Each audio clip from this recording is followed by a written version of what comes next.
By August 1965, the death and destruction being inflicted on the north is mounting. Me, a 15-year-old girl, on the banks of the Red River near Hanoi. Our capital has suffered more than 200 bombing raids. Attacks come every day. Nobody knows when the next will be. But everyone is ready to defend our city. Mother of two and chairman of her local party near Hanoi, Li Pham. Our men are fighting in the south, so we have to do everything. Many have lost their lives in the bombings. Some are fighting with the men in the south. They are a long way from home, so we don't mind the sacrifice.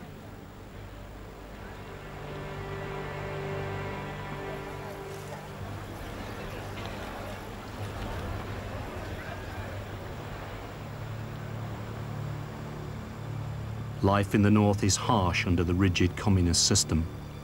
But for some, especially in the rural areas, conditions have improved.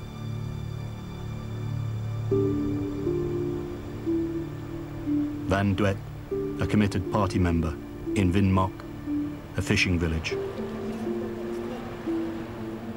So that we never forget how things were under the French, we visit the dead. They perished under enemy fire. Our village was burned to the ground. Our boat was sunk at sea. Now our lives are different because we are free. But that freedom does not include Saigon. The Ben Hai River flows at the 17th parallel. We look across it every day, and we are hurt by what we see. We want our brothers to live in freedom too, and we will not rest until they do.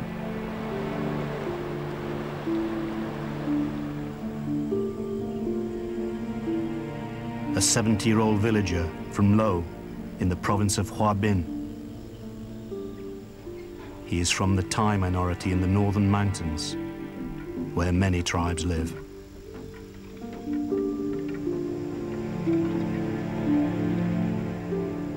I grew up in the feudal system. We were slaves and so poor. I still wonder today why we didn't die of hunger.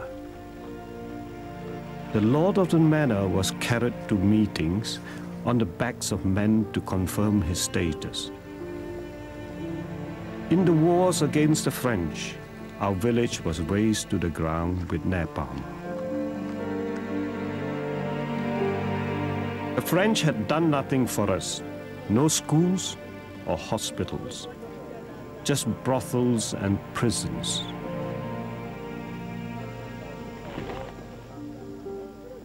Then the Americans came.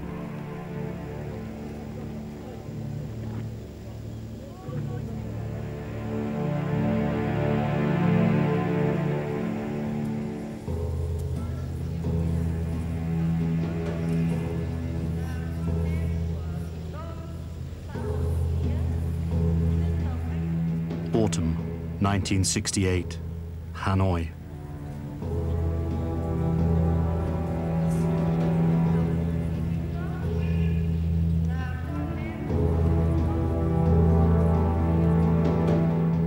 The North Vietnamese war effort is in full swing.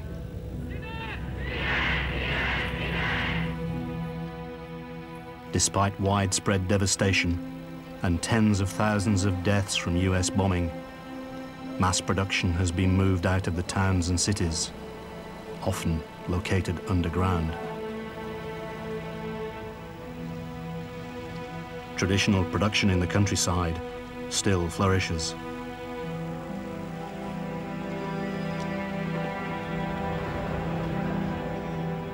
more and more volunteers flow south along the Ho Chi Minh Trail through Laos and Cambodia to fight the war in the south. Phu Bung, an officer in the North Vietnamese army. We had no direct communication with the South. A soldier would take a letter in his knapsack and carry it from Hanoi to Saigon on foot. Sometimes this would take more than a year. I received a letter from my wife after 2 years. But because it has been through rivers and rain, I couldn't read it. The words had gone. I could only kiss it. The war was like that. During Mao Tang, the Tet Offensive, we went to Kuchitano near Saigon, together with women and children. I will never forget the children who were bombed in the shelter and the cries of those we couldn't find.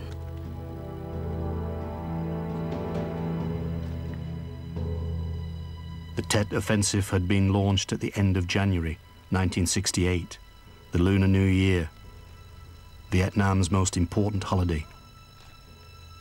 It has become a turning point of the war.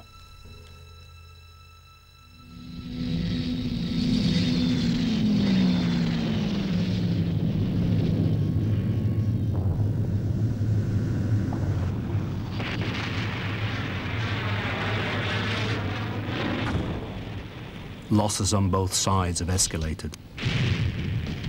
40,000 South Vietnamese dead, 180,000 from the north, and nearly 14,000 Americans. There are now over 500,000 Americans in Vietnam.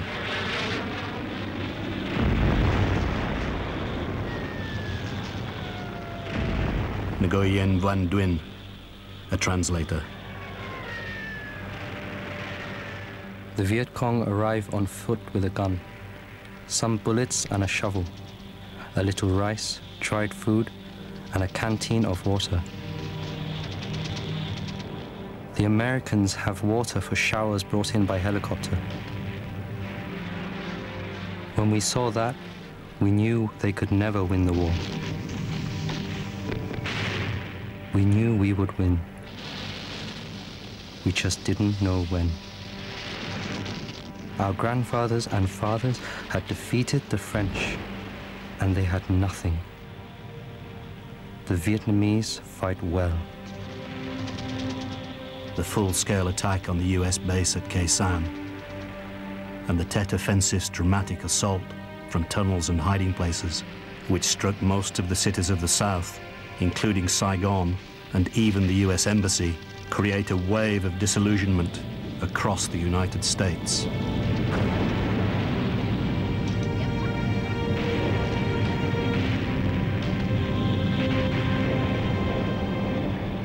Although the Viet Cong and North Vietnamese regulars suffer huge losses during the battles, and in the US retaliations that follow, the war is rapidly becoming unsustainable in the minds of more and more Americans.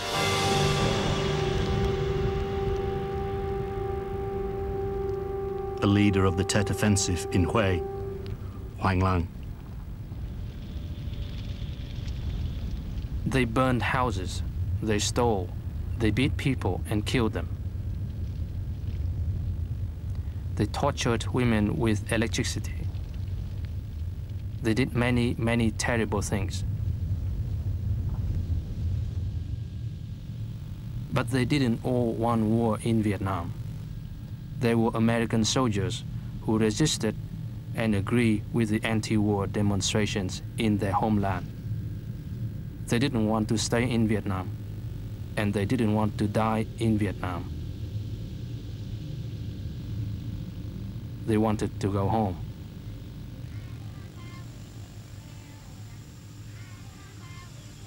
Nguyen Thanh Mai has escaped to the forest with her family to evade US bombing. We were bombed nearly every day.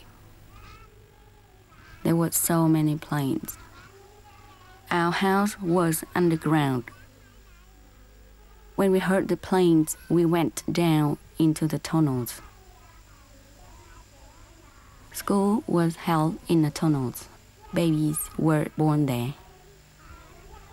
How could we live inside a tunnel for so long?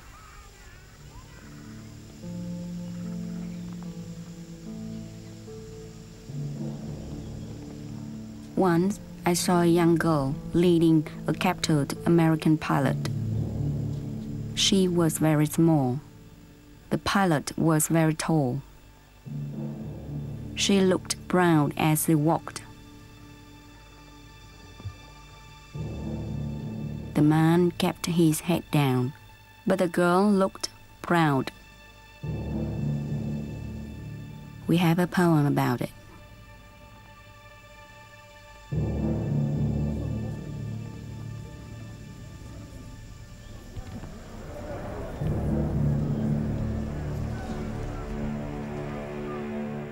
People would come to beat them, but the army wouldn't allow it.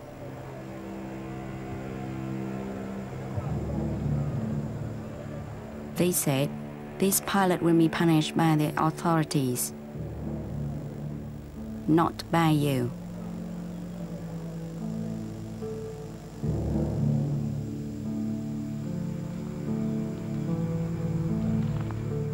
The punishment is severe.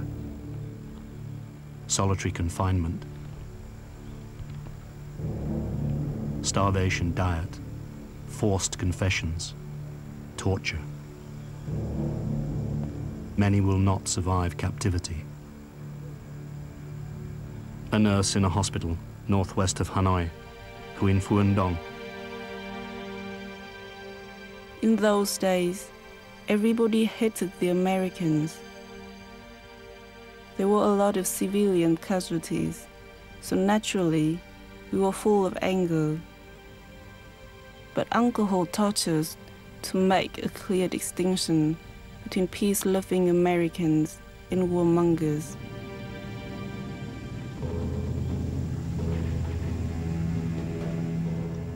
When the Americans started bombing, we moved our patients into the countryside.